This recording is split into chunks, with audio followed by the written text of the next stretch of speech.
యేసుక్రీస్తు ప్రభువారు మరణించిన కాడి నుంచి పునరుద్ధానుడై లేసేంత వరకు జరిగిన ప్రతి సందర్భాన్ని మీకు జ్ఞాపకం చేస్తాను. ఎక్కడ దాకా పోయినా గుడ్ ఫ్రైడే రోజు వాక్యం మనం విన్నాం. సిలువేశారు, కరెక్టే. ఎక్కడ దాకా? ఆయన తండ్రి నీ చేతికి నా ప్రాణమును అప్పగించుకొనుచున్నాను అని యేసు ప్రభు చెప్పి ఆయన పెద్ద కేక వేసి తన ప్రాణమును విడిచాను. యేసు ప్రభు వారు తన జీవితంలో ఎక్కడ తల వంచలేదు, కానీ సిలువ మీద మాత్రమే తల వంచారు. అందుకు గల కారణం ఏంటంటే నీవు తలెత్తుకుని బతకాలని. దేవునికి స్తోత్రం. ఎవరు తలెత్తుకుని బతకాలని? పాపము మనిషి యొక్క మెళ్ళ నిరిపింది. పాపం అనే ముళ్ళు మనిషిని దినదినము కృంగదీస్తూ ఉంది. ఆది కాలంలో ఆదాము అనేటువంటి మొదటి మానవుడిగా ఉన్నటువంటి ఆదాము మొదలుకొని యేసుక్రీస్తు ప్రభు వరకు మరణించిన ప్రతివాని జీవితంలో పాపము, మరణము అనేటువంటిది మనిషిని వంగదీస్తూ ఉంది. అలా వంగిన మానవుని యొక్క తలను పైకెత్తడానికి, రోషముగా బ్రతకడానికి ఆయన నీ కొరకు, నా కొరకు మన తల ఎత్తి బ్రతకాలని ఆయన సిలువలో తల ఉంచాడు. దేవునికి స్తోత్రం. అంటే ఒక రక్షణ పొందిన వ్యక్తి తీర్మానం ఏంటో తెలుసా? యేసయ్య నా కొరకు సిలువలో తల ఉంచి ప్రాణం విడిచిపెట్టడం ద్వారా నేను తల ఎత్తుకుని బతుకుతున్నాను. పాపానికి భయపడను, రోగానికి భయపడను, శాపానికి భయపడను, మరణానికి భయపడను. ఎందుకయ్యా అంటే ఆయన తల ఎత్తుకుని బతికే స్థితిలో నన్ను నిలబెట్టాడు గనుక నా ఆశ, నా నమ్మకం, నా తీర్మానం ఏంటంటే నేను ప్రభు సన్నిధికి చేరేంత వరకు దేవుడు తలదించుకునేలా నేను ప్రవర్తించకుందునుగాక. అది ఒక ఆత్మీయుడు తీసుకునే తీర్మానం. యేసు ప్రభు ఎందుకు తలదించాడు? నేను తలెత్తుకుని బతకాలని. నువ్వు తలెత్తుకుని బతకాలంటే ముందు ఎవరు తలదించుకోకుండా నువ్వు బ్రతకాలి? నా మాటల వల్ల, నా చేష్టల వల్ల, నా క్రియల వల్ల, నా ప్రవర్తన వల్ల నా కొరకు రక్తము కార్చిన తండ్రి ఎప్పటికీ తలదించుకోకుండునుగాక. అది భక్తి అంటే. ప్రభు అన్నాడు కదా, నీ నిమిత్తమే కదా అన్యజనుల ఎదుట నా నామము అవమానపరచబడుతుంది అని ప్రభు చెప్పారు.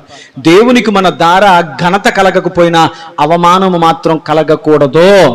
అందుకొరకు ఆయన నీ తల ఎత్తడానికి ఆయన తల వంచి సిలువలో మరణించారు. ఎన్ని గంటలకు మరణించారన్నా చెప్పాలి?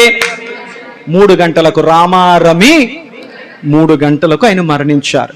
3 గంటలకు మరణించగానే ఎప్పుడైతే యేసు ప్రభు వారి సిలువలో ఒక ఫ్లోలో వెళుతున్నాడు, చక్కగా వినాలి.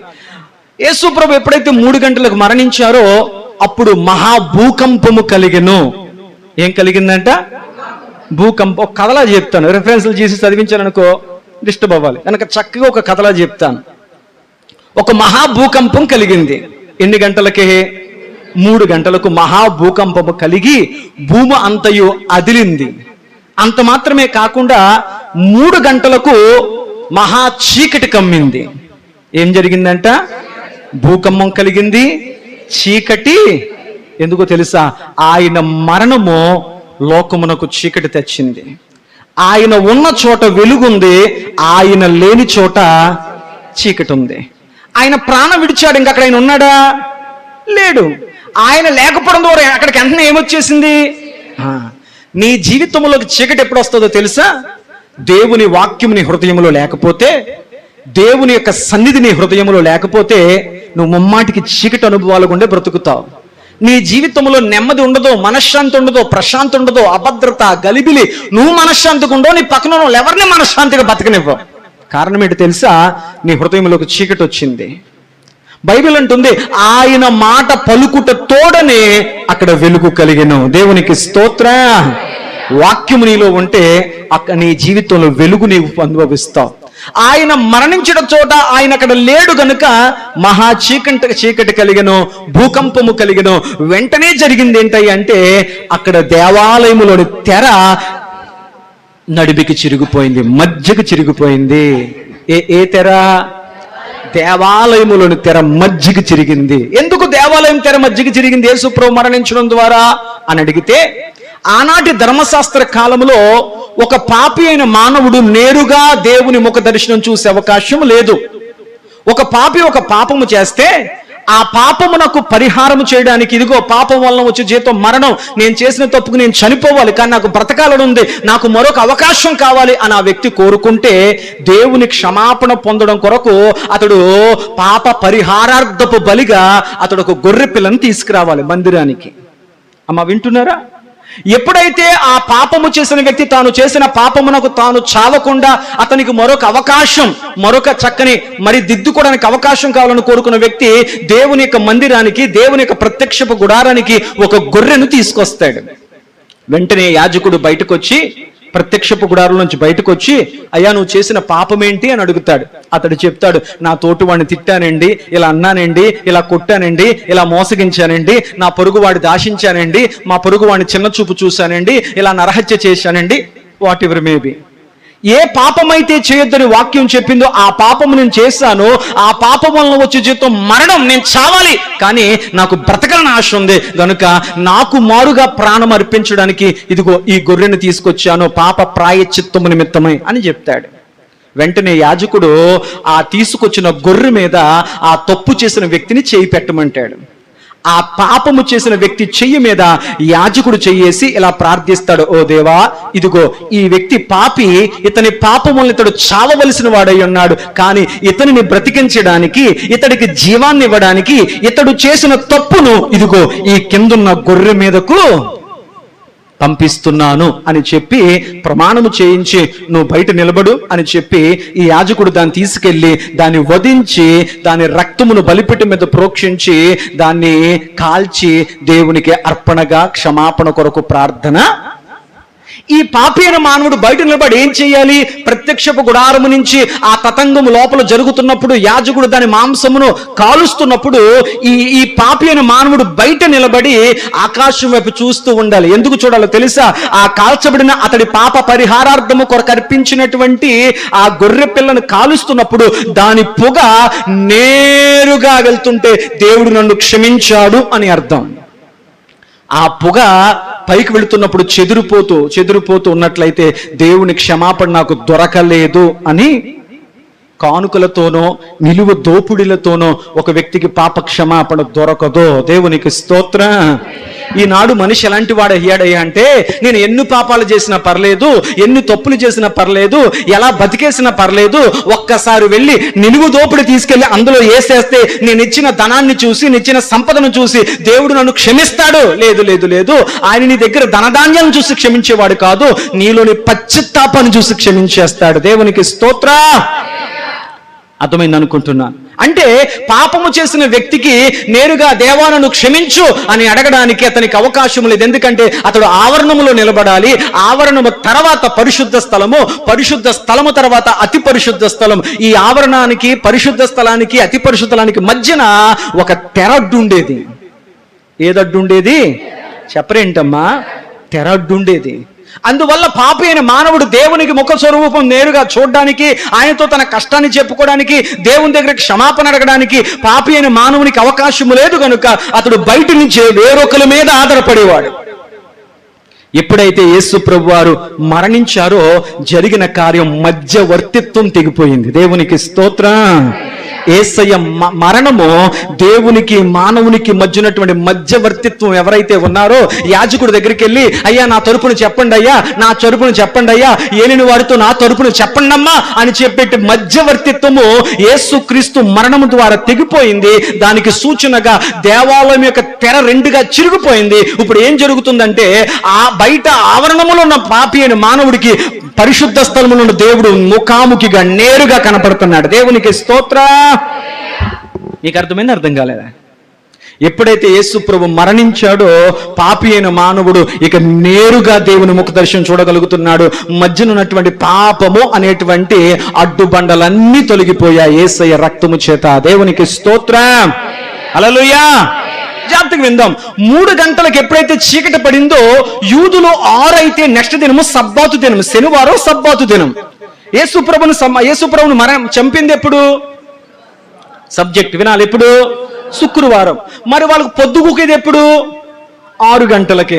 అయితే 6 అయితే సబ్బాత్ దినం ప్రారంభమైపోద్ది. కొంతమంది భక్తి ఎలా ఉంటుంది అంటే చేయాల్సిన పనులన్నీ చేసేస్తారు, చేయాల్సినవన్నీ చేసేస్తారు, దేవుని దగ్గర మాత్రం భక్తి కార్యాలు మాత్రం చాలా బాగా చేస్తారు. వీళ్ళు నీతిమంతుడుగా యేసుక్రీస్తు ప్రభువారిని అన్యాయంగా దూషించి, హింసించి, నిందలేసి చంపించేశారు. వీళ్ళు మాత్రం సబ్బాతుని మాత్రం ఖచ్చితంగా పాటిస్తారంట. 6 అయిపోతుంది, 3 అయిపోయింది, చీకటి పడిపోతుంది అని చెప్పి సబ్బాతు దినముకు సిద్ధపడిపోవాలని చెప్పి వీళ్ళందరూ రెడీ అయిపోతుంటే సైనికుడు చీకటి పడిపోవడం చూసి ఒక సైనికుడు కుడి పక్కన ఎడం పక్కనటువంటి 2 దొంగల ఎముకలు అంటే కాళ్ళు విరగ్గొట్టాడు.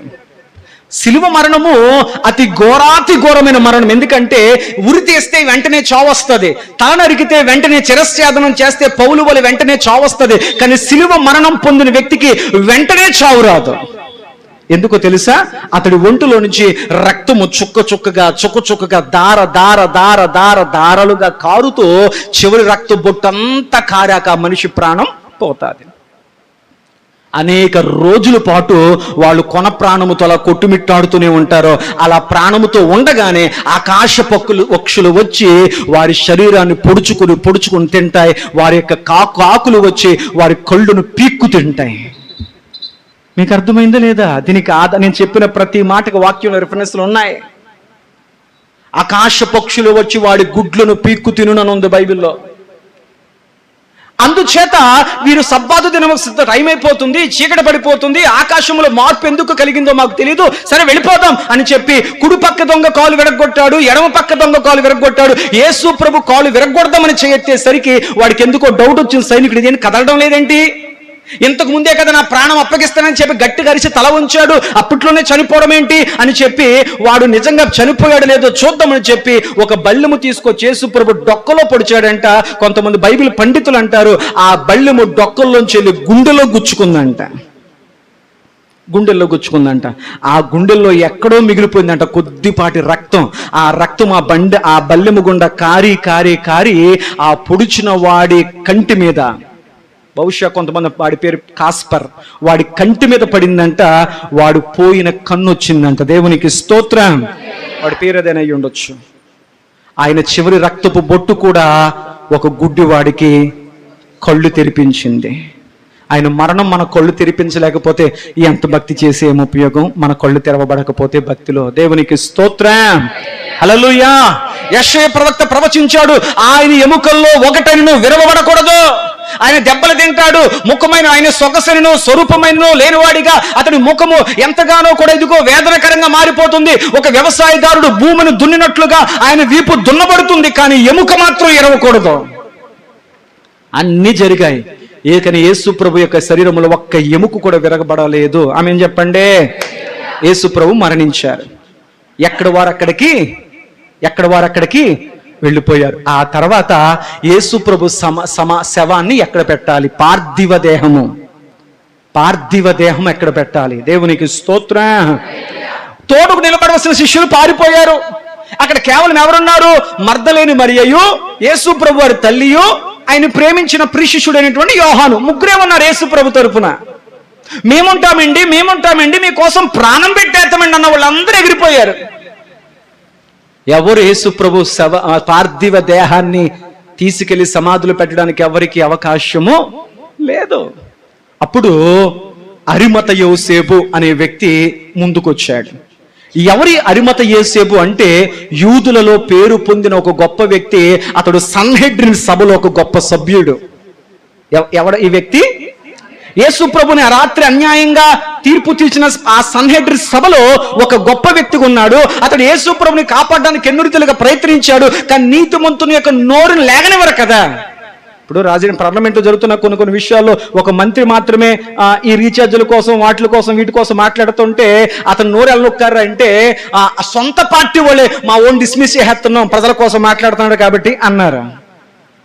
మంచి పక్కన మాట్లాడేవాడిని ఎవరు నోరు ఎప్పనివ్వరు. అన్యాయం వైపు నలుగురు మాట్లాడేవాడు ఎవరు లేగనిస్తారు. ఈ అరిమత యోసేపు యేసు ప్రభుని సన్హెడ్రిన్ సభలో ఎంతగానో కాపాడే ప్రయత్నం చేసినా ఆ అరిమత యోసేపుకున్న పలుకుబడి, అతనుకున్న పరిస్థితిని బట్టి ఏ మాత్రం అతను నగ్గలేకపోయాడు అంతమంది మధ్యలో. యేసు ప్రభు మరణిస్తున్నప్పుడు దగ్గరుండి అలా చూడసాడు. ఆ తర్వాత అతడు నేరుగా పిలాతు దగ్గరికి వెళ్ళాడు. దేవునికి స్తోత్రం. ఎందుకంటే ఆ శవము, ఆ పార్థివ దేహము కిందకి దిగాలి అంటే పిలాతు అనుమతి ఇవ్వాలి. పిలాతు దాకా వెళ్ళి పర్మిషన్ తీసుకునే స్తోమత స్థితి బ్యాక్గ్రౌండ్ యేసు ప్రభు తల్లికి లేదు, యోహానికి లేదు, అక్కడ ఉన్న వాళ్ళెవ్వరికీ చెప్పరేంటమ్మా. పిలాతు గారి దగ్గరికి వెళ్ళి పర్మిషన్ తెచ్చుకునేంత స్థితి ఎవరికి లేదు. ఎందుకంటే ఆరైతే సబ్బాతు దినం వస్తుంది. సబ్బాతు దినమున యూదులు ఏ పని చేయరు. అప్పుడు ఆదివారం దాకా ఆయన సమాధులు ఆ శవం ఆ యొక్క శిలువ మీదే ఉండాలి. మీకు అర్థమైందా లేదా? ప్రవచనం నెరవేరదు. కాబట్టి అరిమతి యోసేపు దేవుని చేత ప్రేరేపించబడి అతని గురించి బైబిల్ ఏం చెప్తుందంటే అతడు నీతిమంతుడు, ధర్మశాస్త్రమును ప్రేమించువాడు, అతడు మెస్సయ్య కొరకు ఎదురు చూసే వ్యక్తి. దేవునికి స్తోత్రం. అరిమతి యోసేపు అనే ధనవంతుడు పిలాతు దగ్గరికి వెళ్ళాడు. అయ్యా, ఆ నీతిమంతుని శరీరమును నాకు అప్పచెప్పవా అని పిలాతు దగ్గర అడిగాడు. తనకున్నటువంటి నీకున్న బ్యాక్గ్రౌండ్, డబ్బు, పేరు, ప్రఖ్యాత ఇలాంటి వాటికి వాడాలి. ఎలాంటి వాటికే? ఒక మంచి కార్యానికి వాడాలి. అరిమతి యోసేపు పిలాతు దగ్గరికి వెళ్ళి ఆ నీతిమంతుని శరీరము నాకు అప్పగించండి అని అడిగితే పిలాతు షాక్ అయ్యాడు. అప్పుడే చనిపోయాడా? అయ్యా, అతడు చనిపోయాడయ్యా, మీ సైనికులు పొడిచి నిర్ధారణ చేశారు, అతడు చనిపోయాడని చెప్పినసరికి పిలాతే ఆశ్చర్యపడేటంటే అంత త్వరగా ఎలా చచ్చిపోవడానికి, చావు ఎలా వచ్చింది? బైబిల్ చెప్తుంది చావు రాలేదు, ఈయన ప్రాణాన్ని అప్పగించుకున్నాడు ఇష్టంగా. దేవునికి స్తోత్రం. ఇక్కడ ఒక మాట అర్థం చేసుకోండి, యేసు ప్రభుకి చావు రాలేదు. కారణం ఆయనే తన ప్రాణాన్ని అప్పచెప్పాడు కాబట్టి. ఆమేన్ చెప్పండి. హల్లెలూయా. అర్థమైంది. ఆ తర్వాత పిలాతు ఒక లెటర్ రాసి సైనికులకి అక్కడ చూపించు, ఆయన శవాన్ని, ఆయన పార్థివ దేహాన్ని అప్పచెప్తారు అని చెప్పారు. వెంటనే ఆ పిలాతు ఇచ్చినటువంటి అనుమతితో అరిమతి యోసేపు వెళ్ళాడు.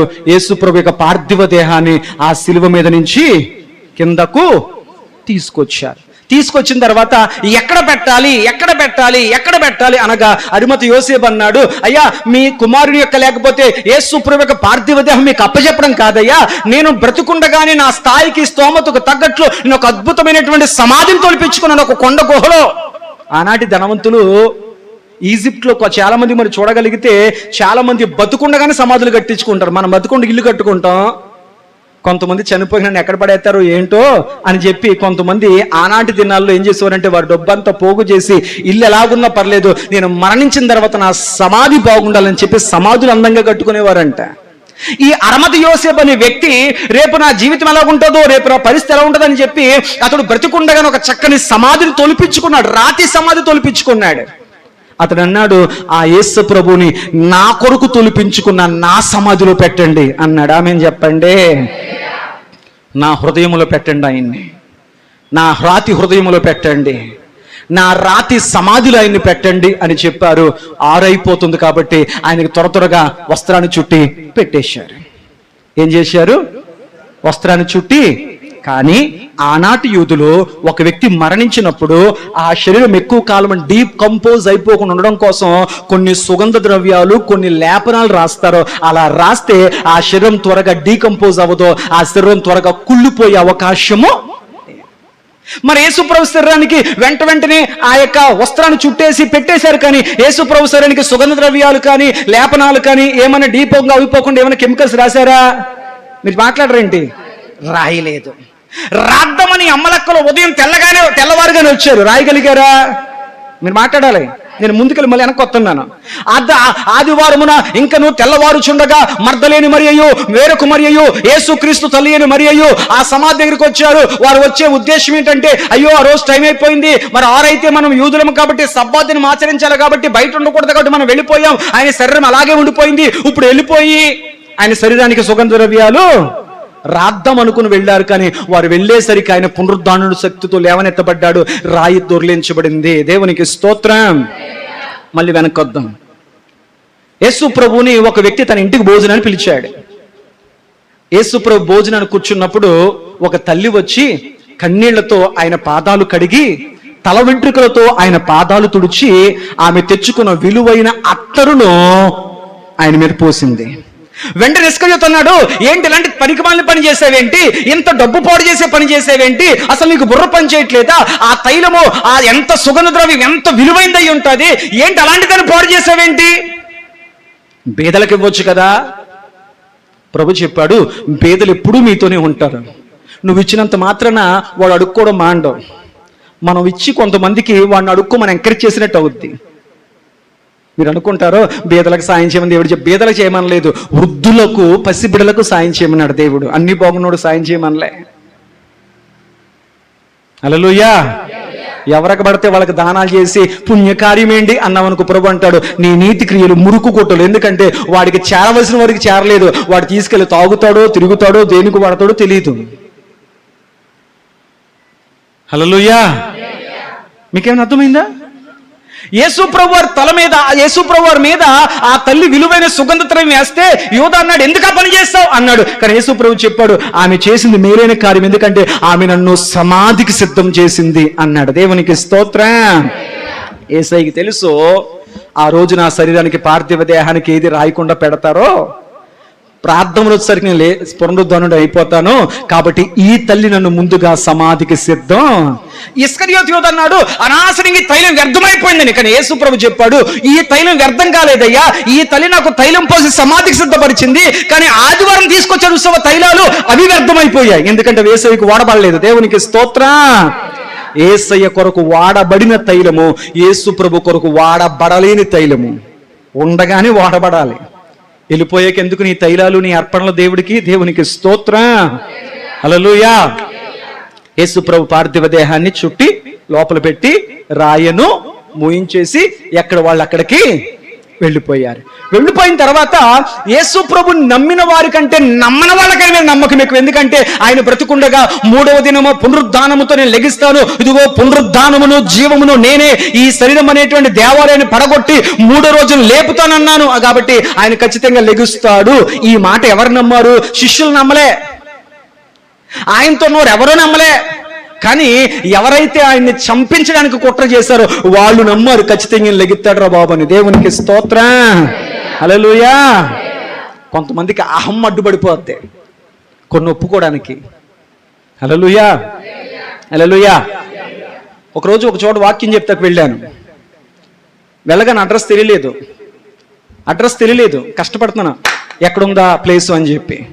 అరుగు మీద కొంతమంది కూర్చున్నారు, చక్కటి తెల్లటి బట్టలు వేసుకొని చక్కగా అరుగు మీద కూర్చున్నారు కొంతమంది. నాకు తెలియక అయ్యా నేను పలానా చోటకి వెళ్ళాలండి, ఆ చర్చి అడ్రస్ చెప్పండి అంటే, అదిగో ఆ మైక్లో దేవుడు మాట్లాడి పడుతున్నాయి చూసావా, అక్కడికి వెళ్ళిపో అన్నారు. ఏ మాటలంట తెలుసు, దేవుని మాటలవని. కానీ ఒప్పుకుంటకి ఏది ఇష్టం లేదు, ఏదో అడ్డుపడుతుంది. కానీ మనసు అంటుంది అది దేవుని మాట, అది దేవుని సన్నిధి. కానీ లోకం అంటుంది నా పెద్దరికం పోద్దేమో, నా గుర్తింపు పోద్దేమో, నా విలువ పోద్దేమో, ఇక్కడ కూర్చున్న నలుగురి దగ్గర నేను చిన్నతనం అయిపోతానని చెప్పి లోపల మనసు అది దేవునిది అని చెప్పిన బయటికి అహం మాత్రం వద్దు అంటుంది. దేవునికి స్తోత్రం. అలాంటి వాడే అరమతి యోసేపు. హల్లెలూయా. ఎక్కడదా చెప్పాను,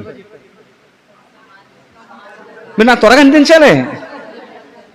సమాధిని మూసారు, కానీ యేసు ప్రభుని ఎవరైతే శాస్తులుగా పరిశీలిగా యేసు ప్రభు మీద నీలాపనిందలు వేసి ఆయన మరణించడానికి కారణమయ్యారో వాళ్ళందరూ పిలాతు దగ్గరికి వెళ్ళారంట. బలవంతుడిదే కదా రాజ్యము. కాబట్టి వీళ్ళందరూ కలిసి పిలాతు దగ్గరికి వెళ్ళి పిలాతు అంటున్నాడు ఆ ద్రోహి బ్రతుకుండగా అన్నారు.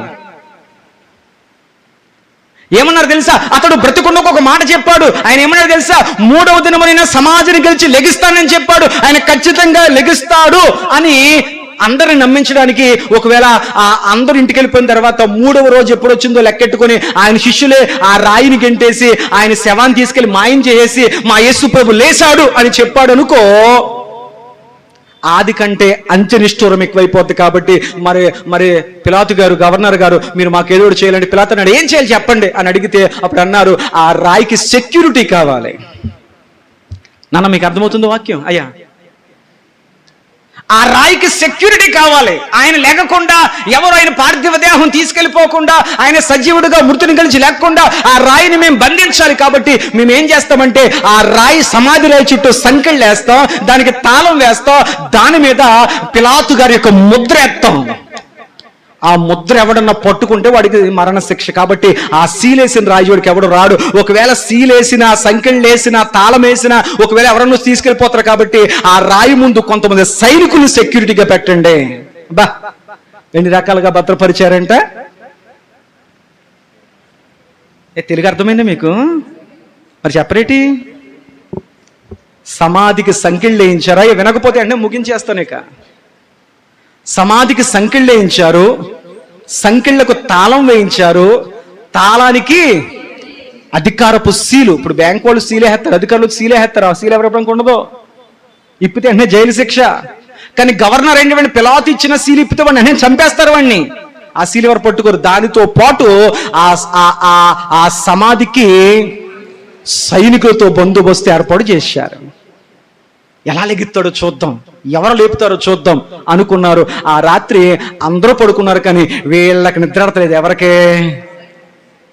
సైనికులు కాదు, మోసం చేసిన వాళ్ళకి. నేను అంటున్నాను, నిన్ను బాధ పెట్టినోడు మనశ్శాంతిగా పడుకుంటాడు అనుకున్నావు రాత్రా? నువ్వు మాట పడ్డావు అనుకో, ప్రభా నువ్వు చూసుకుంటావు, నాకెందుకు లేని అయినా ఎవరు దాలుకుంటుంది ప్రభా, నువ్వు గుండె మీద చేసి పడుకుంటావు. నేను నన్నవాడికి నిద్ర అంటది రాత్రి అంతే. రగిలిపోతాయి, కోపంతో రగిలిపోద్దో దేంతో రగిలిపోతే తెలియదు, కానీ వాడికి నిద్ర అంటది రాత్రే. ఒక వ్యక్తి గుండ్ల మీద చేసి పడుకుంది. ఇప్పుడు తెలుసా, ఎదుటి వారిని క్షమించే స్వస్థ బుద్ధి గల ఆత్మ ఉన్నప్పుడు నువ్వు గుండ్ల మీద చేసుకుని పడుకోగలుగుతావు. దేవునికి స్తోత్రం. ఎవరిది వాళ్ళకే ఉంటుంది. నేను ఆరోగ్యంగా ఉండాలంటే నా మనసు ప్రశాంతంగా ఉండాలి, నా మనసు ప్లేన్గా ఉండాలి, నేను ఎదుటి వారిని క్షమించాలి, నేను ఎవరు నన్ను క్షమిస్తే దేవుడు నన్ను క్షమిస్తాడు, అంతే అయిపోయింది. పగ తీర్చుకునుట దేవుడి పని, నీ పని నా పని కాదు. క్షమించడమే మన పని. దేవునికి స్తోత్రం. ఆయన పునరుద్ధాన శక్తితో ఆయన లేవనెత్తబడ్డాడు. దేవునికి స్తోత్రం. ఇక్కడ ఒక ప్రశ్న అడుగుతాను, వినండి. దేవదూత వచ్చి రాయి దొర్లించిన తర్వాత యేసుప్రభులు వేశారా? దేవదూత వచ్చి రాయి దొర్లించక ముందు యేసుప్రభులు వేశారా? దేవునాత్మ కలిగిన వారు మాట్లాడుదురుగాక. నానా ఏదో ఉండాలి కదా. ఎప్పుడు వేశాడు ఆయన? దేవదూత వచ్చి రాయి లెగిసి అవి తెరిసేదాకా ఉండాల్సిన అవసరం లేదు. ఆయన చెప్పిన మాట ప్రకారము ఆయన 3వ దినమున పునరుద్ధాన శక్తితో 3వ దినం అనగా ఆదివారం 12 గంటల 1 సెకనుకే ఆయన పునరుద్ధాన శక్తితో లెగిసిపోయాడు. దేవునికి స్తోత్ర. అర్థమైంది. ఏ రాయి, ఏ మూయబడిన రాయి, ఏ సంకెళ్ళు, ఏ తాళము, ఏ రాజముద్ర ఆయన పునరుద్ధాన శక్తిని ఆపలేకపోయింది. ఆమేన్ చెప్పండి.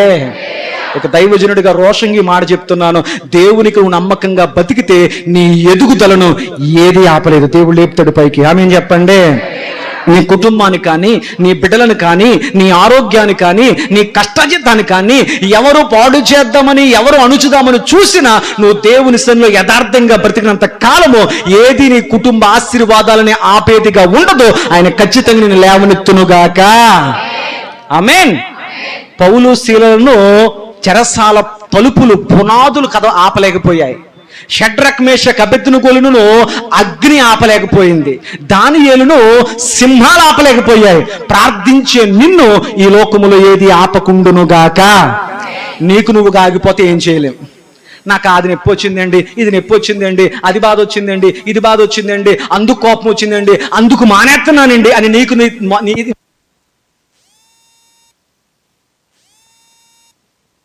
కానేరవు. దేవునికి స్తోత్రం.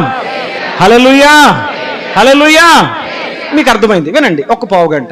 ఇప్పుడు జరిగిన విషయం ఏంటంటే, దేవదూత రాకుండానే రాయి తెరవక ముందే యేసు ప్రభు పునరుద్ధాన శక్తితో లేవనెత్తబడ్డారు, ఆయన వెళ్ళిపోయారు. మరి దేవదూత వచ్చి ఎందుకు రాయి దొర్లించింది?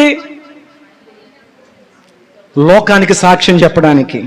లోకానికి ఆయన వెళ్ళిపోయాడు, తలుపు మూసే ఉంది. బయట వాళ్ళు ఏమనుకుంటాడు, తలుపు అలాగే ఉంది కాబట్టి, రాయి అలాగే ఉంది కాబట్టి లోపలి సాటికి శవము కుళ్ళిపోయి ఉంటుంది, శవము అయిపోతుంది అనుకుంటారు. కానీ బైబిల్ చూడకండి. కానీ రాయబడిన మాట ఏమిటాయి అంటే, వాక్యములో రాయబడిన మాట ఏమిటాయి అంటే, హోషేయ గ్రంథం 13:14 ప్రకారం, ఓ మరణమా నీ ముళ్ళెక్కడా, ఓ మరణమా నీ విజయం ఎక్కడా. అంత మాత్రమే కాకుండా కీర్తన గ్రంథం 16వ అధ్యాయం 9-10 వచనాల్లో ఆయన వాక్యం సెలవిస్తుంది, ఆయన తన పరిశుద్ధుని కుళ్ళు పట్టనీయడు అని ఉంది వాక్యంలో.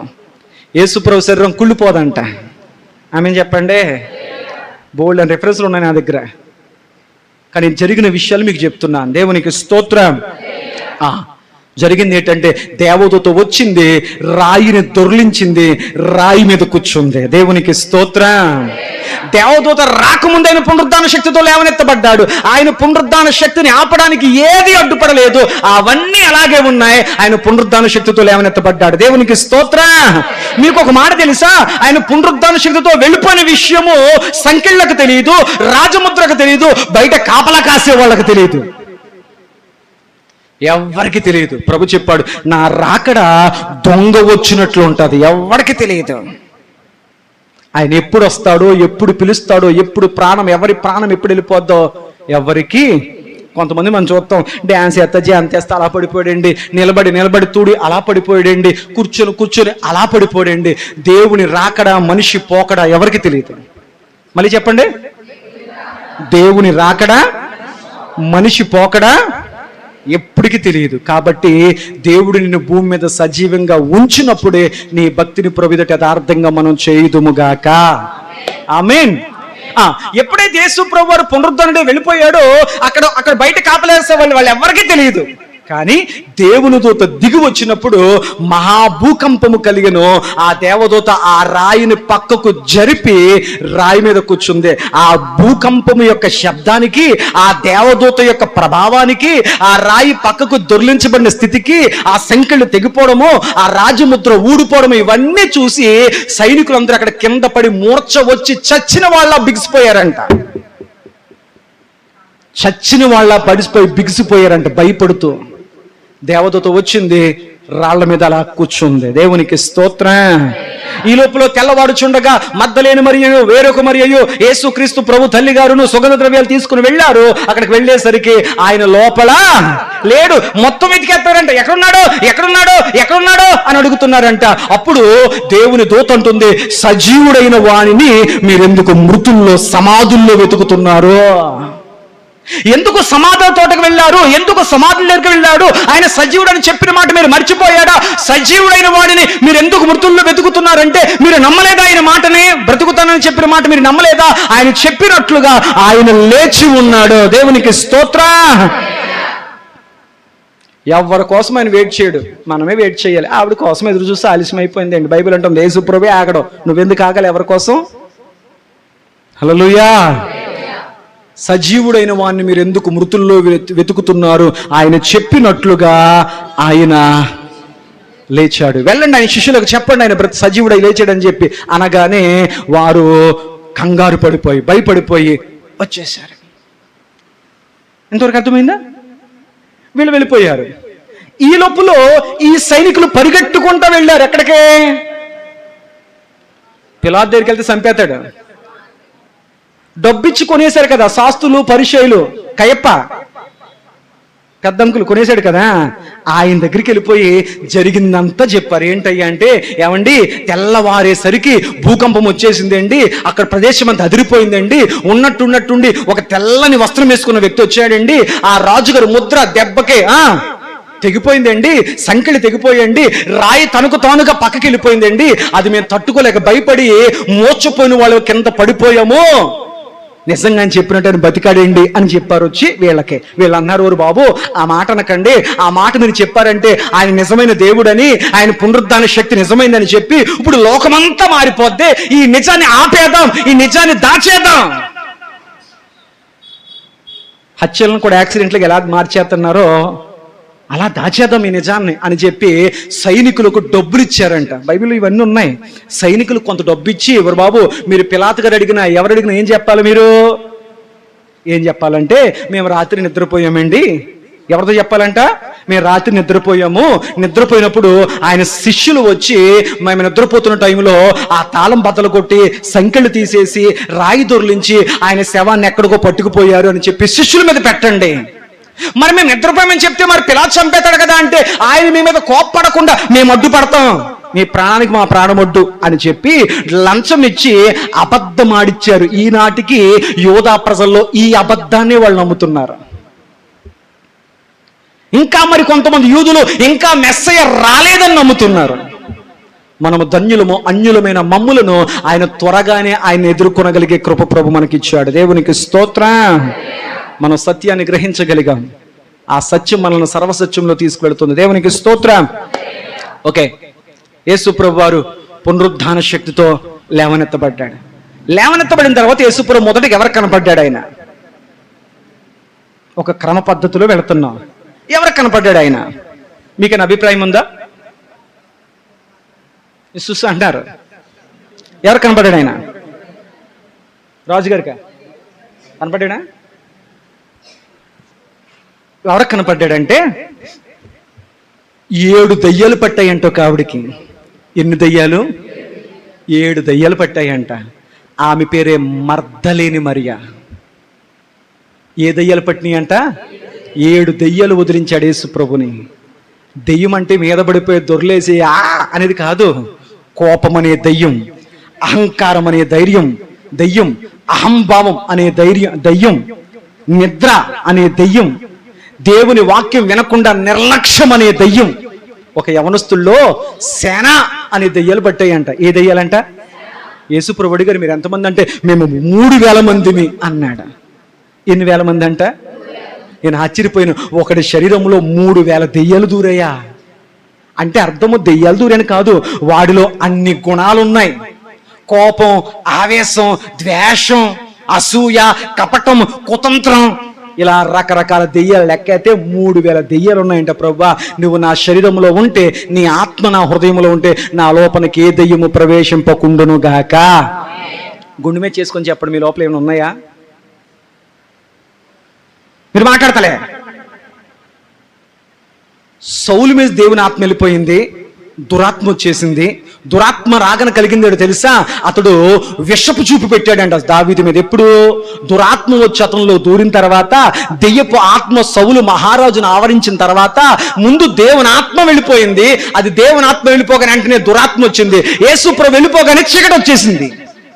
దురాత్మ వచ్చిన వెంటనే అతడికి దావీదు మీద అసూయ పెరిగిపోయింది, దావీదు మీద ద్వేషం పెరిగిపోయింది. బైబిల్ అంటుంది, సౌలు మహారాజు దావీదు మీద ఆనాటి నుంచి విషపు చూపు నిలిపేను. దానివల్ల దావీదు నష్టపోలేదు, కొంత ఇబ్బంది పడ్డాడు, కొంత బాధపడ్డాడు.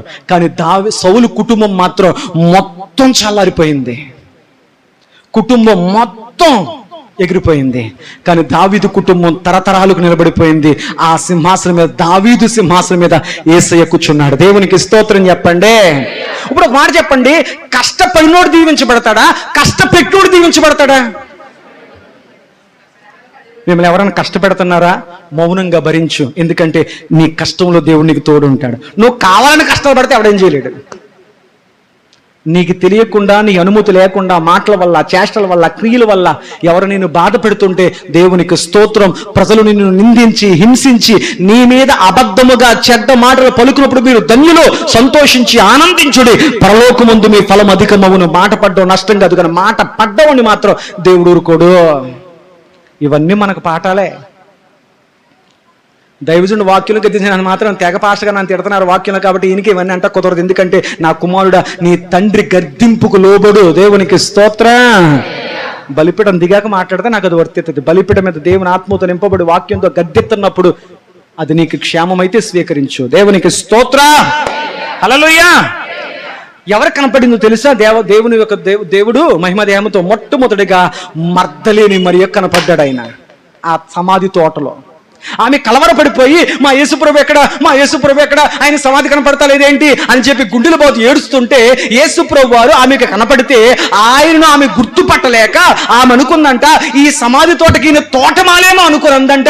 అయ్యా తోటమాలి గారు, మా యేసుప్రభు శరీరం కనపడతా లేదండి, మేము ఆయన పార్థివ దేహానికి తైలాలు తీసుకొచ్చామండి, మీరు ఆయన శవం ఎక్కడైనా దాసుంటే మాకు చెప్పండి, మేము దాన్ని తీసుకొని చక్కగా తైలాలు. ఇలాగ తైలాల మీదే ధ్యాస, ఆయన పునరుద్ధానం మీద లేదు వీళ్ళకి ధ్యాస. భక్తి చేయడం కాదు తల్లి, దేని మీద ధ్యాస పెట్టాలో, దేని మీద ధ్యాస పెట్టకుండా వేస్ట్ ఇట్ల మీద, వ్యర్థమైన వాటిని దేన్ని వదిలేయాలో, దేన్ని పట్టుకోవాలో తెలియాలి నీకు. దేన్ని పట్టుకుంటున్నావు, దేన్ని వదిలేస్తున్నావు. దేవుని బిడ్డ ఆత్మ సంబంధమైన వాటిని పట్టుకుంటాడో, ఈ భౌతిక సంబంధమైన ప్రతి చెత్తను వదిలేస్తాడు. వదిలే, దీనివల్ల నా మనసు ఎందుకు పాడవాలి, నా భక్తి ఎందుకు పాడవాలి, నా వ్యక్తిత్వం ఎందుకు పాడవాలి, నా మనశ్శాంతి ఎందుకు పాడవాలి. నేను ఎప్పుడు కూడా పరలోక సంబంధమైన పై వాటి మీద నేను దృష్టి నిలుపుతును. ఎందుకంటే నేను ఆత్మానుసారమైన వ్యక్తిని. మరి భూ సంబంధమైన వారు దీని మీద దృష్టి పెడతారా? మీరు మాట్లాడతలేదు. ఈ భూమి మీద ఉన్న వాటి మీదే దృష్టి పెడతారు. దేవునికి స్తోత్రం. హల్లెలూయా. ఓకేనా? జరిగిన విషయాలు చెప్తున్నాను, వాక్యము చెప్తున్నాను, మీకు హెచ్చరికలుగా చెప్పాల్సిన మాటలు కూడా వాక్యంలో వచ్చి వివరిస్తున్నాను. వెంటనే ఆ మర్దలేని మరియకు ఆయన ప్రత్యక్షమై, మరియా ఇంకనూ నన్ను గుర్తుపట్టలేదా, నేనే అని ఆయనకు చెప్పాడు. మరియమ్మకు సంతోషం వచ్చేసింది. ఆయన్ను తాకబోతుంది అన్నాడు. అమ్మ నన్ను తాకుద్దు. చాలా ప్రతి పాయింట్ చెప్తున్నాను, నువ్వు తాకొద్దు, నేను తండ్రి సన్నిధికి వెళ్ళవలసి ఉంది అని చెప్పాడు ఆయన. నువ్వు వెంటనే వెళ్ళి నా శిష్యులకు చెప్పు, నేను పునరుద్ధరణ శక్తిలో లేచి ఉన్నానని చెప్పి వాళ్ళు ఎంతగానో కుమిలిపోతున్నారు, వాళ్ళకి వెళ్ళి చెప్పు అని చెప్పగానే ఈ మగ్దలేనే మరియ పరిగెట్టుకుంటూ శిష్యులు దాక్కున్న చోటుకి వెళ్ళింది. వీళ్ళందరూ ఏమైపోయారంట? అయ్య బాబు, యేసుప్రభుని శుక్రవారం చంపేశారు, ఆ తర్వాత నెక్స్ట్ మన లిస్టే తీస్తారంట. ఈ 12 మందిలో మొదట ఎవర్రా లీడరు? పేతురు. ముందు పేతురు లేపేయండి, తర్వాత లీడర్ ఎవర్రా? యాహాను లేపండి, తర్వాత లీడర్ ఎవర్రా? యాకోబుని లేపేయండి అని మన లిస్టు తయారు చేస్తున్నారంట అని చెప్పి వీళ్ళు ఒక రహస్య గదిలో వణుకుపోతున్నారంట. వణుకుపోతున్న వీళ్ళున్న గదిలోకి వచ్చి ఒక స్త్రీ తలుపు కొట్టి తీయండి అంటే భయపడతా తలుపు తీశారంట.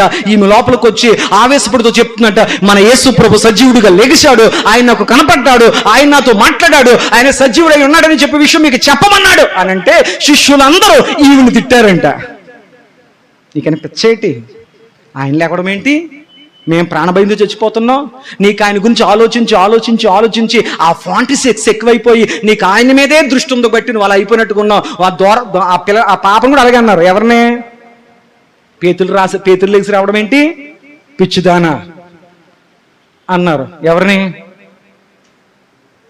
రోది అని చిన్నదాని. దేవునికి స్తోత్రం. తెలుసుండి చెప్పరేటమ్మా. రోది అని చిన్నదాన్ని. అప్పుడు వెంటనే ఆమంద లేదయ్యా, ఆయన బ్రతికాడయ్యా, నేను చూశానయ్యా. మరొకసారి శిష్యులందరూ ఒకే చోట గదిలో ఉన్నప్పుడు ఆయన వారి మధ్యన ప్రత్యక్షమాయను. దేవునికి స్తోత్ర. హల్లెలూయా. ఆయన వారి మధ్య ప్రత్యక్షమైనప్పుడు అందరూ చూసి యేసుప్రభు నువ్వేనా ఎలా బతికావు లోపల రకరకాల ఆలోచనలు, ప్రాక్టికల్స్ ఆలోచనలు. ఎలా బతుకుంటాడంట? విశ్వాసమున్నది నిరీక్షించు వాటి యొక్క నిజస్వరూపమును, ఉన్నవి లేనుటకు లేనివి ఉన్నవనుటకు రుజువులునై ఉన్నవి. 11 మంది 11లో వెళ్ళిపోయాడు కదా. ఎవరు? అది చెప్పడం మర్చిపోయినేంటి? యేసుప్రభువును అప్పగించిన తర్వాత బరబ్బాను విడిచిపెట్టారు. బరబ్బా అన్నాడు, ఏంటి నన్ను ఎందుకు వదిలిపెడుతున్నారంటే, పస్కా పండుగ రోజున ఇది వదిలిపెడుతున్నామయ్యా, నీకు మారుగా యేసుప్రభువును సిలువేస్తున్నాం. బరబ్బా వెంటనే యేసుప్రభు అన్న మాటలు గుర్తొచ్చే, బరబ్బా అవసరమైతే నీ కొరకు చనిపోతాను తప్ప నీతో చేతులు, దేవుని పని పాడు చేయడానికి నీతో చేతులు కలపను, అవసరమైతే దేవుని పని చేసి అలసిపోతాను తప్ప దేవుడి పని పాడు చేయడానికి మాత్రం నీతో చేయగలపను. ఈరోజు ఎవరితో చేయగలుపుతున్నావు నువ్వు? దేవుని పని చేసి అలసిపోతాను తప్ప దేవుడి పని చెడగొట్టడానికి మాత్రం నీతో చేయగలపను అని నిలబడి రోషం గల ఆత్మదేవుడు నీకు ఇచ్చును గాక. ఆమేన్. బరబ్బా పరిగెట్టుకుంటూ వెళ్ళాడంటే యేసుప్రభుని ఎదుర్కోవడానికి, ప్రభువా అని. కానీ ఈ బరబ్బా అక్కడికి వెళ్ళేసరికి యేసుప్రభు సిలువలో మరణించాడు. దేవునికి స్తోత్రం. హల్లెలూయా. మరి 30 వెండి నాణాలు తీసుకున్నాడు, ఏమయ్యాడు? ఇస్కరియోతు యోధా. ఈ ఆలోచన ఏంటంటే, ఈ 30 వెండి నాణాలు తీసుకుందాము, సీక్రెట్ జోబులు పెట్టేసుకుందాము, యేసుప్రభుని 4 సివాట్లో 6 కొన్ని దెబ్బలు కొట్టి వదిలేస్తారు, తెల్లారిన తర్వాత అందరితో పాటు నేను కాముగా ఉందో, లాభానికి లాభం అనుకున్నాడు. కానీ యోధాకు గుండు జారిపోయి. నిజమేంటంటే వాళ్ళు యేసుప్రభుని కొట్టడానికి, తిట్టడానికి, మందలించడానికి పిలవలేదు, చంపడానికి పిలిచారు. వెంటనే ఎవరైతే డబ్బులు తనకిచ్చారో వాళ్ళ దగ్గరికి వెళ్ళి, ఇదిగో నీతిమంతులకు నా యేసుప్రభుని నేను అమ్మేసుకున్నాను, ఈ డబ్బు నా కొద్దు, ఆయన వదిలేయండి అంటే అన్నారు. ఆల్రెడీ ఆయన సిలువు పంపించేసాం రా అబ్బాయి, నీ డబ్బు నీ దగ్గర ఉంచుకో అన్నారు. ఆ డబ్బు తన దగ్గర ఉంచుకోలేక ఆ పాపపు సొమ్ముతో నన్ను నమ్మిన యేసుప్రభుని అమ్మేసుకున్నాననే బాధతో ఆ డబ్బును వాళ్ళ మీదే ఇసిరేసాడంట. ఎవరో? 1 రూపాయి తినలేదు. ద్రోహి అని పేరెట్టుకున్నాడు. మనస్సాక్షి ఒప్పుకోకపోవడం వల్ల, అమ్మ ఒక్క పావు గంటే మెలుగుకుండండి, మనస్సాక్షి ఒప్పుకోకపోవడం వల్ల అతడు ఒక తాడు తీసుకొని ఊరు బయటికెళ్ళి ఒక చెట్టు కొమ్మకు ఊరేసుకొని చచ్చాడు. ఆ చెట్టు కొమ్మ ఇరిగి అతడు ఒక రాయి మీద పడితే పొట్ట పగిలి పేగులు బయటకు వచ్చొచ్చాడు. ఏం పొందుకున్నావు? దేవునికి, దేవుని సేవకి, దేవుని మందిరానికి ద్రోహం చేసి ఏం పొందుకున్నావు? ఏం దొరకలేదు. చరిత్రలో ద్రోహి అని పేరు పడిపోయింది. ఆత్మహత్య చేసుకున్నాడు. నీలాంటోడు నా చెట్టు కొమ్మ మీద ఉండమేంటని చెప్పి చెట్టు కొమ్మ ఇరిగిపోయింది. రాయి మీద పడ్డాడు, రాయి పొట్ట చీల్చింది, పేగులు బయటకు వచ్చి చచ్చిపోయాడు. దేవుని కొరకు అభిషేకింపబడవలసిన వాడు 30 వెండి నాణాల్లో ₹1 తినకుండా చచ్చిపోయాడు. వెంటనే ఈడు చచ్చిపోయిన విషయం తెలిసిన తర్వాత ఈ డబ్బులు మనకెందుకు అని చెప్పి ఆ శాస్త్రులు పరిశీలు ఎవరైతే యేసుప్రభునికి అమ్మడానికి డబ్బులు ఇచ్చారో వాడు ఆ డబ్బులతో ఒక పొలాన్ని కొన్నారు. దానికి రక్త భూమి అని పేరెట్టారు. ఏ భూమి అని పేరెట్టారు? ఇది ఎవరని చెప్తారు మీకు ఈ విషయాలు? రక్త భూమి అని పేరు పెట్టాడు. ₹1 తినలే. ఆ స్థానంలోకి చీట్లేసి మరొక వ్యక్తిని తెచ్చుకోవాల్సి వచ్చింది. దేవునికి స్తోత్రం. హల్లెలూయా. శిష్యులందరి గదిలో ఉన్నారు. మళ్ళీ ముందుకు వస్తున్నాను. శిష్యులందరి గదిలో ఉన్నారు. యేసుప్రభు వారికి ప్రత్యక్షమయ్యారు. నేనే అని వారు అందరికీ చెప్పారు. అందరూ మౌనంగా ఉన్నాడు, కానీ ఒకడు నమ్మలేదు. అతడి పేరే తోమా. మన భారతదేశానికి వచ్చి దేవుని స్వార్థను ప్రకటించి అద్భుతంగా దేవుని కొరకు మొట్టమొదటిగా బ్రాహ్మణులను మార్చి, భారతదేశంలో మొదట మారింది ఎవరో? బ్రాహ్మణులు మారారు. బ్రాహ్మణులు సంధ్యావందనం చేస్తున్నప్పుడు తోమ అక్కడికి వెళ్ళాడు. తోమ ఎలా భారతదేశానికి వచ్చాడు నాకు 3 నెలలు తీరి చెప్పారు. మీకు 1 నిమిషం 2 నిమిషాలు ఏం చెప్తాను నేను. అదొక పెద్ద చాప్టర్. తోమ ప్రయాణం, భారతదేశానికి ఎలా వచ్చాడు, మిషనరీ ప్రయాణం, పెద్ద సబ్జెక్ట్ అది. ఎప్పుడైనా విందాం. బ్రాహ్మణులుగా ఉన్నవారు పొద్దున్నే సూర్య నమస్కారం చేసుకుంటూ తోమ వాళ్ళ దగ్గరికి వచ్చి, ఏం చేస్తున్నారు? సూర్య నమస్కారాలు చేస్తున్నాం. అయితే నేను ఒక దేవుని కలిగి ఉన్నాను, మీరు ఒక దేవుని కలిగి ఉన్నారు. ఏ దేవుడు నిజమైన దేవుడు తెలియాలంటే మీరు నీళ్ళలోంచి దోషులు తీస్తున్నారు కదా, ఆ నీళ్లు పైకేసినప్పుడు నీళ్లు పైనే ఉండిపోవాలి. మీరు తీసిన దోషులలో ఎంత నీళ్ళెత్తి తీశారు, ఆ నీళ్ళల్లో ఆ ప్లేసు ఏదో వెర్రితనంలా ఉంది. సరే వేద్దామని వేశారు. నీళ్లు కలిసిపోయాయి, నీళ్లు కింద పడిపోయాయి. తోమ నీటిలోకి దిగి నీళ్లు తీసిన తర్వాత ఆ నీళ్ళలో గుంట ఏర్పడింది. పైకి వేయగానే నీళ్ళు అలా ఉండిపోయాయంట. దేవునికి స్తోత్రం. ఎలా జరిగింది? నా దేవుడు సర్వ సృష్టి మీద అధిపతి. ఆయన పలికితే భూమి ఆగిపోయింది. ఆయన పలికితే సూర్యుడా ఇదిగో గిబియోనులోను, ఓ చంద్రుడా నువ్వు అయ్యానులోనూ నిలబడి సూర్యుడు ఆగాడు, చంద్రుడు ఆగాడు. సముద్రమా మిక్కిలి నెమ్మదిగా ఉండంటే సముద్రం ఆగింది, గాలి ఆగింది. అలాగాయి చేప యోనాను మింగు అంటే చేప మాట వింది. మనిషి తప్ప అందరూ మాట విన్నారు. దేవునికి స్తోత్రం. మనిషే మాటిండవు. అందుకే దేవుడు చేత్తోనే కొడతాడు మనిషిని. దేవుడు కొడితే మనిషి లేకడం. దేవుడి దగ్గర ఒక మంచి పద్ధతి ఉంది. ముందు నోటితో చెప్తాడు, కొట్టి మంచం ఎక్కిస్తాడు. మంచం ఎక్కాక మారలేదా? దీపస్తంభం ఉందా ప్రకటన గ్రంథంలో? నేను మాట్లాడినను నువ్వు వినలేదు, నిన్ను మంచం ఎక్కించేదను, అయినను నువ్వు లోబడిన ఎడల నీ దీపస్తంభం మంచం మీద ఎక్కిస్తాడు. తెలుసా? మంచం ఎక్కకన నీకు పశ్చాత్తాపం కలగాలి. మంచం ఎక్కకన నీ తప్పు నీకు అర్థం అవ్వాలి. దేవునికి స్తోత్రం. ఆ తోమ నమ్మలేదంట. ఎవరిని? యేసు ప్రభువా వీళ్ళందరూ పైకి నమ్ముతున్నారో నమ్మరో నాకు తెలియదు, కానీ ప్రభువా నాకు తెలిసి ఇలా బ్రతికొచ్చే అవకాశం లేదు, కాబట్టి నేను నమ్మనయ్యా. ఒకవేళ నీవే అయితే, ఎంత గొప్ప శిష్యులు! ప్రభువా నీవే అయితే నీళ్ళ మీద నడవని అన్నాడు పేతురు. తోమ అన్నాడు నీవే అయితే ఒక్కసారి నీ చేతులు చూపించు అన్నాడు. చాలా ప్రాక్టికల్ మ్యాన్. ఎవరో చేతులు చూపించు, చూశాడు. ఒకసారి నీ పక్కలో డొక్క చూపించు. ఎందుకు తెలుసా? ఇక్కడ మేకులతో కొట్టారు, ఈ పక్కన కొడితే ఈ పక్క వచ్చేసినాయి కదా. చేతులు చూపించాడు, దగ్గరికి వచ్చాడు, ఆ చేతులు పట్టుకున్నాడు, చేతుల్లో మేకుల్లో. ఒకసారి డొక్క చూపించాడు, ఆ డొక్కలో. అప్పుడు నమ్మి కాళ్ళ మీద పడి ఏడిచాడంట. ప్రభా క్షమించమంట ప్రభా అన్నాడు తోమ. చూచి నమ్మిన వారికంటే, అక్కడొచ్చింది ఆ మాట, చూచి నమ్మిన వారికంటే చూడకుండా నమ్మయ్యా దైవ కార్యాన్ని. నమ్మకుండా ప్రభా నువ్వు నాకు అన్యాయం చేయ ప్రభా, నాకు మేలు చేస్తావు అని చూడక ముందే నమ్ముతావు. చూసావా? అది నిజమైన విశ్వాసం. దేవునికి స్తోత్రం. శిష్యులకు చెప్పాడు ఆయన. 40 దినాలు ఆయన 500 మంది కంటే పై మందికి ఆయన కనపరుచుకున్నాడు. అన్ని ఆధారాల దగ్గర ఉన్నాయి. కానీ ముగిస్తాను ఇక. అనేకులకు తాను సజీవునని చెప్పి ఎమ్మయి గ్రామంలోకి వెళుతున్న వారిలో కనపడ్డాడు. ఇక అనేక మందికి ఆయన సజీవుడును సంచి అనేకులకు కనపరుచుకొని ఆయన చెట్ట చివరిగా తండ్రి యొద్దకు వెళ్ళే టైంలో తన శిష్యులు అందరితో చెప్పాడు, అయ్యా దయచేసి మీరందరూ కూడా ఒలీవల కొండ దగ్గరికి రండి అన్నాడు ఆయన. ఏ కొండ మీదకి?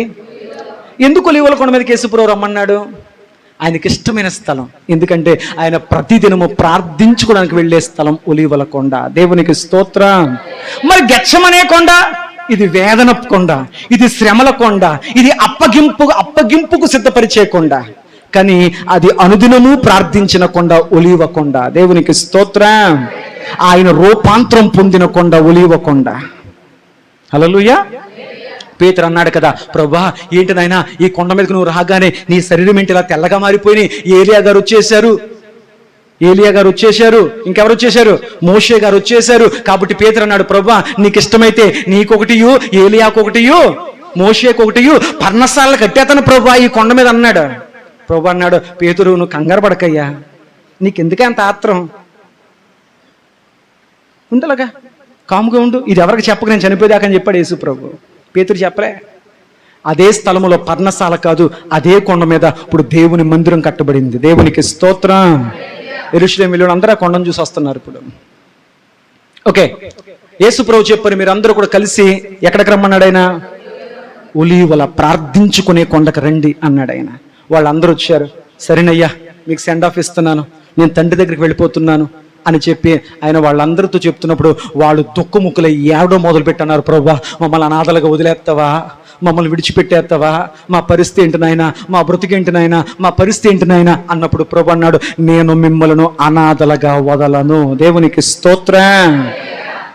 నేను మిమ్మల్ని అనాథలుగా వదలను, నేను వెళుతున్నాను, నేను వెళ్ళిన తర్వాత మిమ్మల్ని ఆదరించడానికి ఆదరణకర్త వస్తాడు, సత్య స్వరూపికు ఆత్మ వస్తాడు, ఆయన మిమ్మల్ని సర్వసత్యములోకి తీసుకెళ్తాడు.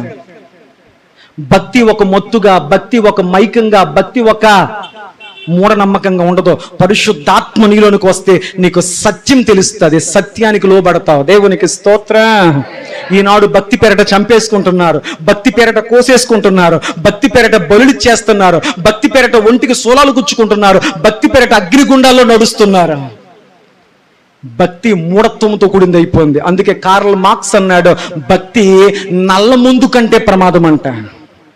ఎందుకంటే మొత్తులో ఉన్నవాడికి నిజం అర్థం కాదు, వాక్యపు వెలుగులోకి వచ్చినవాడికి మొత్తు కాదు, సత్యం అర్థమవుతుంది. నేను ఇలా చేస్తున్నానా, ఎందుకు చేయాలని బైబిల్ ఎక్కడుంది, ఇది చేయడం వల్ల నాకు వచ్చిన ఉపయోగం ఏంటి, నష్టం ఏంటి, ప్రతిదీ వాక్యంలో స్పష్టంగా ఉంది. భక్తి అన్నటికీ మొత్తు, భక్తి మొత్తుగా చేసేలా ఉంటే ముందు ఆ మత్తు నుంచి బయటికి రా. భక్తి ఎన్నటికీ మొత్తు కాదు, ముసుగు తీసుకురా. నువ్వు చేసే స్తోత్రం కంటే నువ్వు మాట్లాడే మాటకు విలువిస్తాడు దేవుడు. ఆమేన్ చెప్పండి. హల్లెలూయా. నేను చివరికి ఒక మాట చెప్తాను, నలుగురు ఉన్నప్పుడు అందరూ భక్తి పరులే, నువ్వు ఒంటరిగా ఉన్నప్పుడు నీ వ్యక్తిత్వం బయటపడుతుంది. అందుకే ప్రభు అన్నాడు, ఒంటరితనం మంచిది కాదు, ఒంటరితనంగా ఉన్నప్పుడే నువ్వేంటో బయటకు వస్తావు. ఆ ఒంటరితనంలో ప్రభు నీకు తోడయ్యుండును గాక. ఆమేన్. పరలోకానికి వెళ్ళిపోతున్నప్పుడు ఆయన శిష్యులందరినీ పిలిచి ఆయన ఒక మాట చెప్పారు. ఏంటయ్యా అంటే, మరి ఒక్కరి పైన చూపిస్తాను చూడండి. మరి ఏం తెరవకుండా బాగోదు కాబట్టి ఒకసారి పరిశుద్ధ గ్రంథాలను తెరచి మత్తయి శుభవార్త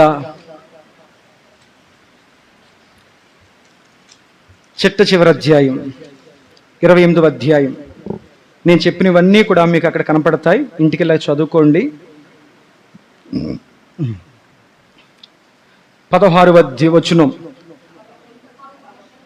11 మంది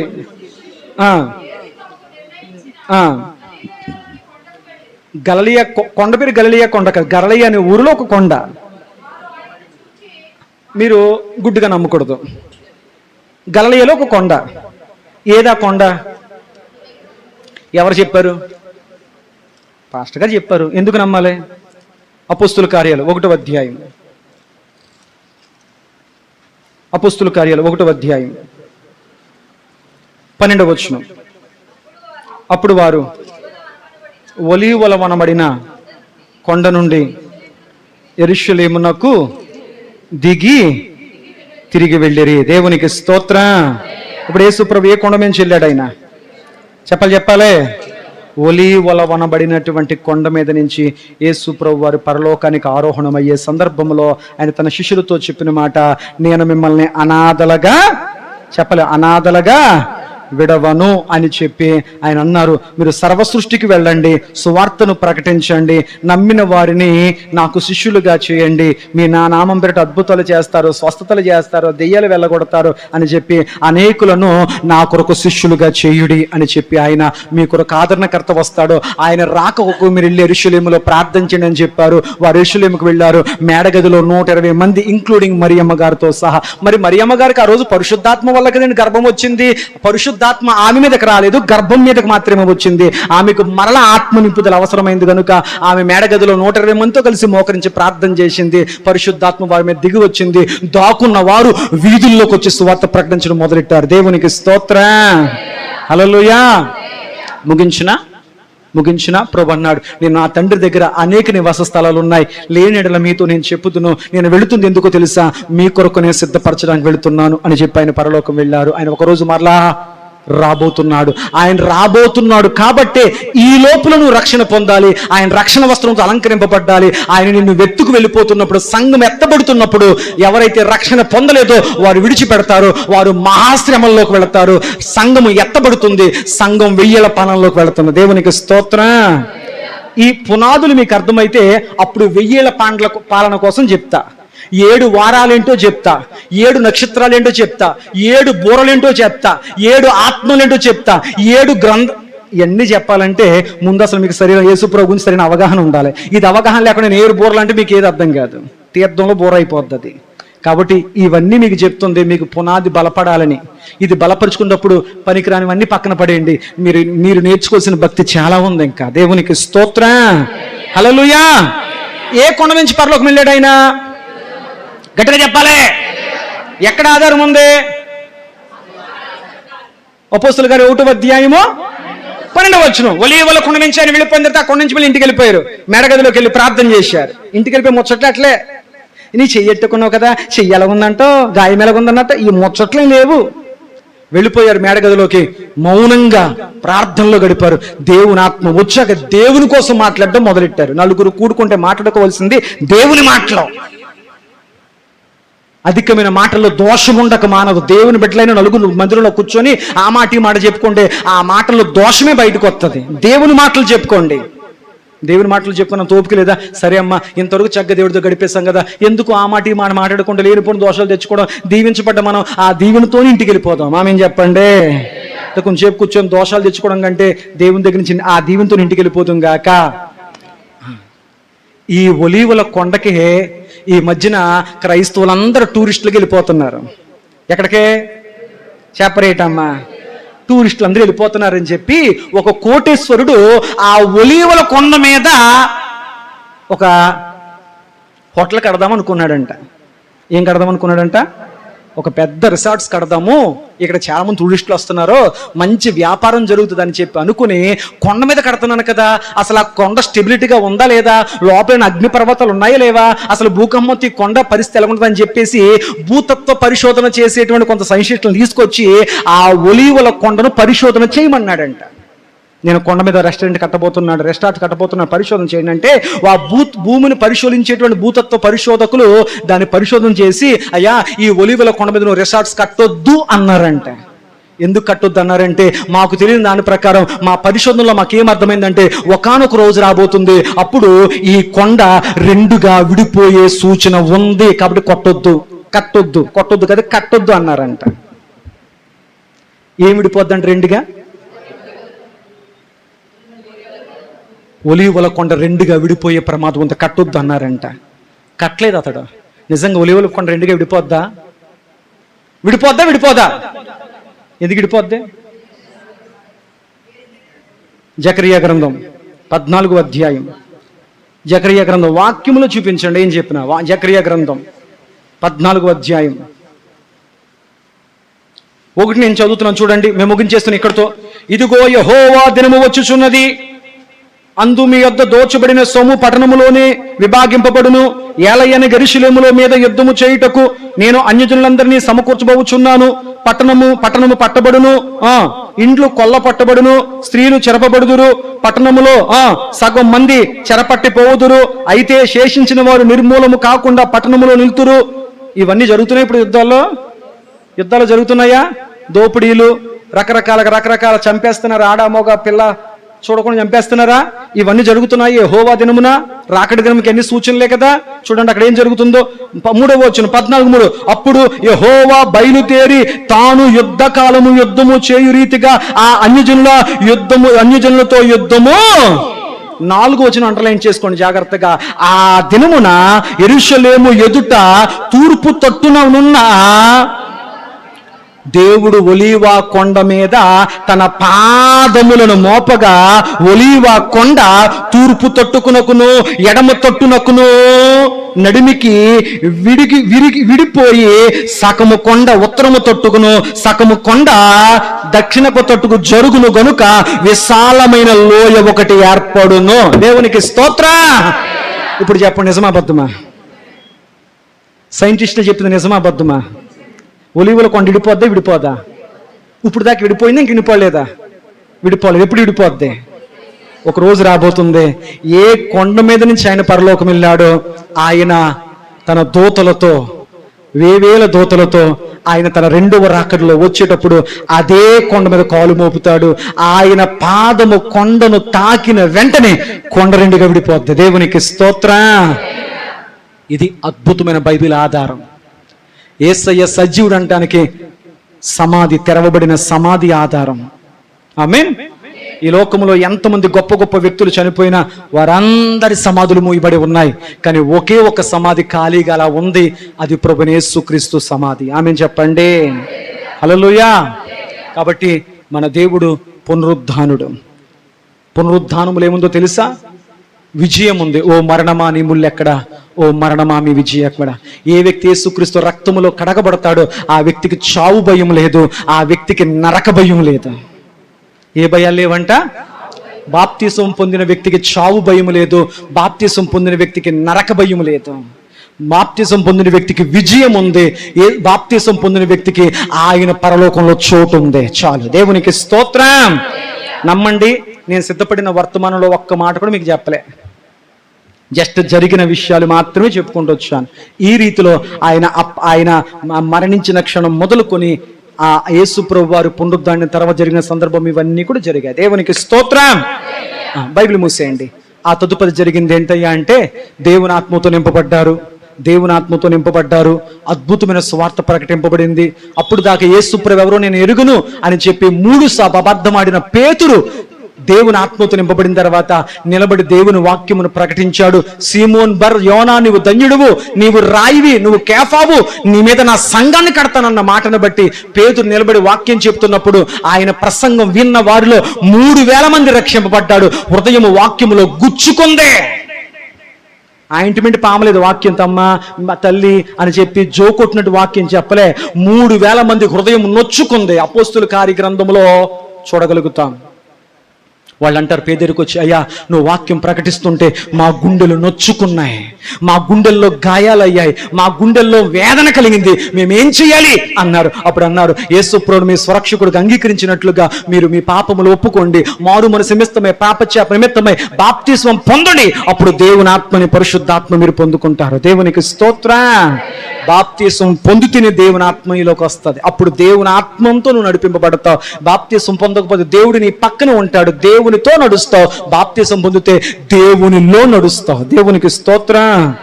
దేవునితో ఉంటే ఎప్పుడన్నా వదిలేస్తావు, దేవునిలో ఉంటే ఆయన ఎప్పుడు నిన్ను విడిచిపెట్టి వెళ్ళేవాడు కాదు. దేవునికి స్తోత్రం. హల్లెలూయా. మీకు అర్థమైందా లేదా?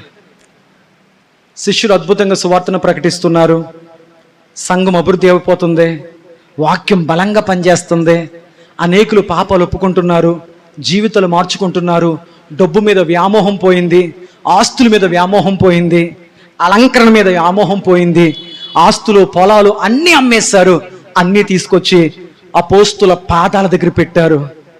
అయ్యా ఇంటికి వెళ్ళం, ఇంకా ఇక్కడే ఉంటాం, దేవుడి సేవ చేస్తాం, వంటలు వండుతాం, మీరు వాక్యం చెప్పండి, తింటాం వాక్యం వింటాం, తింటాం వాక్యం వింటాం, తింటాం వాక్యం వింటాం, ఇక్కడే జీవితం గడిపేస్తాం. అర్పించేసుకున్నారు. ఆమేన్ చెప్పండి. అది కదా యేసు ప్రభు వేసిన పునాది రాయి. తినడానికి దెబ్బలాట, వడ్డించుకోవడానికి దెబ్బలాట, వండడానికి దెబ్బలాట, తిన్న దరక్క దెబ్బలాట. ఇవి సంఘాల్లో జరుగుతున్న దినాలు. మీకు అర్థమైంది లేదా? తినకుండా వెళ్ళిపోయినాడు ఎవరు? అందుకే అంటాను, మందిరంలో పెట్టే ప్రతిది తిని వెళ్ళాలి, ప్రార్థన చేసిన ప్రతిది తిని వెళ్ళాలి. తిని వెళ్ళకుండా వెళ్ళిపోయినాడు ఎవరు? అందుకే తిని వెళ్ళండి అయ్యా, ప్రార్థన చేసి మీకు పెట్టే ప్రతిదాన్ని తిని వెళ్ళండి. దేవునికి స్తోత్రం. అలా తినకుండా వెళ్ళిపోయి ఇస్కరియోతు యోధ ఖచ్చితంగా ప్రతిది మనం ప్రార్థన చేసిన ప్రతిదాన్ని ఇది విలువైనదిగా భావించి మనం భుజించి వెళ్ళాలి. దేవునికి స్తోత్రం. ఇంకా చెప్పనా? ముగించిన మౌనమయ్యారంటే ఇక ముగించమని అర్థం. చాలండి అయ్యారు, మీరు అలా చెప్తానే ఉంటారు. మంట చల్లారతలేదు. తీరా వెళ్ళి జరిగింది ఏంటి తెలుసా? శ్రమలు పెరిగాయి సంఘానికి. నీరు వచ్చాడు అన్నారు కదా, ఒక ప్రమాణం, ఈ రక్తం మా మీద మా పిల్లల మీద అన్నారు కదా. వచ్చేసాడు నీరో, మొత్తం యెరూషలేము వీధుల్ని రక్తముతో తడిపేశాడు. సంఘానికి భయమేసింది. సంఘం చెదిరిపోయింది. చెదిరిపోయిన తర్వాత సంఘాన్ని నడిచేసని అనుకున్నాడు. కానీ సంఘం ఎక్కడికి వెళ్తే అక్కడ ఒక కొత్త సంఘం మొదలెట్టేసింది. దేవునికి స్తోత్రం. అప్పుడు దాకా శ్రమకు రాకముందు యెరూషలేములో మాత్రమే క్రైస్తవ్యం ఉండేది. శ్రమలు పెరిగాక వీరు ప్రపంచ నలుమూల వ్యాప్తి చెందారు. చెదిరిపోయారా, ఇక పోయినట్టే అన్నారు. కానీ తర్వాత తెలిసింది, వెళ్ళిన ప్రతి చోట ఒక సంఘం ఏర్పడిపోయింది. ఆమేన్ చెప్పండి. క్రైస్తవుడు ఎంత హింసించబడితే అంతగా పరిశుద్ధాత్మ రేపుతాడు. శ్రమ కలుగుట నాకు మేలే మేలే మేలే. అలాగా అనేక ప్రాంతాలకు చెదిరిపోయిన తర్వాత మనం ఎక్కడే కూర్చుంటే ఎలాగరా బాబు, ప్రభు సర్వసృష్టికి సువార్త ప్రకటించమన్నాడు కదా, మరి ఎవరెవరు ఎక్కడికి వెళ్ళాలి యేసు ప్రభు చెప్పలేదు, మరి ఏం చేద్దాం? ఆనాటి దినాల్లో దేవుని నిర్ణయంగా చీట్లు వేసేవారు. యోనా చీట్లు వేసినట్టు మీరు వేయకండే చీట్లు. ఈరోజు మన చీట్ల పేరు పరిశుద్ధాత్మ నడిపింపు, దేవుని చిత్తం. ఆనాటి రోజుల్లో పరిశుద్ధాత్మ నడిపింపు లేదు, అందువల్ల వాళ్ళు చీట్లు వేసేవారు. చీట్లు వేసినప్పుడు ఎప్పుడు నేను చెప్తాను, ఏ చీట్లో ఎవరి పేరు ఏ దేశానికి వచ్చిందో చెప్తా. మన భారతదేశం పేరు అనుమానస్తులుగా ఉన్న మన మధ్యకు వచ్చింది. హల్లెలూయా. దేవుడు చేస్తాడంటావా, అవుతుందంటావా, ఇంతకాలం ముందు ఇప్పుడు అవుతుందంటావా, అనుమానిస్తాం కదా. మనలాంటి దేశానికి అనుమానించిన తోమని పంపాడు దేవుడు. ఆమేన్ చెప్పండి. తోమ అద్భుతమైన పరిచయం చేశాడు. బ్రాహ్మణులు తోమకు శిష్యులుగా మారిపోయారు. మద్రాసు ప్రాంతంలో, కేరళ ప్రాంతం అద్భుత సువార్త ప్రకటన జరుగుతుంది. తోమ ప్రతిరోజు రాత్రి ఒక కొండ గృహలోకి వెళ్ళి ఒక బండగా ఉన్న ఒక రాయి మీద ఆనుకొని దాని మీద ఇలా మోకాళ్ళు వేసి దానికి జారబడి ప్రార్థన చేసేవాడు. కొంతమంది బ్రాహ్మణులు ఇతడి వల్ల మన బ్రాహ్మణ మతానికి ఇబ్బంది కలుగుతుంది, యేసు క్రీస్తు ప్రకటిస్తూ అనేకుల్ని క్రైస్తవులోకి తీసుకెళ్ళిపోతున్నాడు, ఇలాంటి వాడు బతకూడదని చెప్పి ఒకరోజు తోమ మోకరించి తన గృహలో ప్రార్థిస్తూ ఒక బల్లాన్ని తీసుకొచ్చి వెనక ఈపులో నుంచి గుండెకు దిగేలా తోమాను పొడిచి చంపేశారు. అందువల్ల తోమ ప్రభు కొరకు హతసాక్షి అయ్యాడు. అందువల్ల మద్రాసు ప్రాంతంలో బహుశా వెళ్తే అక్కడ తోమ యొక్క సమాధి కనపడుతుంది. దేవునికి స్తోత్రం. ఆనాటి భక్తులు ప్రభు కొరకు అతి సాక్షులు అయితే ప్రభు అన్నాడు, అతి సాక్షి దాకా వద్దమ్మా, కనీసం నీ కుటుంబానికన్నా సాక్షిగా ఉండు, నీ కుటుంబం దగ్గరన్నా మాదిరిగా ఉండు. చర్చికి వెళ్ళావు, ఇంటికి వచ్చి దెబ్బలాడుతున్నావు, ఏంటి సాక్ష్యం? ఆమెనన్నావు, కనీసం చెయ్యారక ముందే ఏదో గొడవ పెట్టుకున్నావు, ఏంటి సాక్ష్యం? ప్రభు అన్నాడు, అత సాక్షి దాకా వద్దమ్మా, కనీసం ఇంటికన్నా సాక్షిగా ఉండు, సంఘానికన్నా సాక్షిగా ఉండు, మందిర గుమ్మం దాటిల్లి దాకన్నా సాక్షిగా ఉండు. అలా ప్రభుకు సాక్షులుగా మనం జీవిస్తే నిజమైన పునరుద్ధాన శక్తి యొక్క ఆశీర్వాదాలు మనం పొందుకొందుముగాక. యేసయ్య మరణం మనకు క్షమాపణ తెస్తే యేసయ్య పునరుద్ధానము మనకు పరలోకంలో చోటిచ్చింది. ఆ చోటు కొరకు నిషిద్ధం. ఈ లోకములో ఏది శాశ్వతమో. అందుకే అబ్రహాం బతుకున్నంతకాలం గుడారాలే కట్టుకున్నాడు, ఎక్కడ ఇల్లు కట్టుకోలే. ఎందుకంటే అతనికి తెలుసు నేను పరదేశిని అని. అందుకే మోషే తన కొడుకు గెష్రోము అని పేరెట్టాడు. గెష్రోము అంటే యాత్రికుడు, బాటసారి, ఇది లోకం నాది కాదు అని అర్థం. కాబట్టి ఇక్కడ మనం ఉండం, ఒకరోజు వెళ్ళిపోవాల్సింది వెనక ముందు. అందుకే నన్ను రాత్రి అంటే ఎంతకాలం ఇక్కడ ఉంటాం మనకు తెలియదు, వచ్చే సంవత్సరంకి ఎవరు ఉంటారో ఎవరు ఉంటారో కూడా తెలియదు. కానీ ఉన్నప్పుడే ప్రభు కొరకు సాక్షులుగా నిలిచి ఉందుముగాక. మోకరించండి, ప్రార్థన చేద్దాం. దయగలిగిన మా తండ్రి, కృపగలిగిన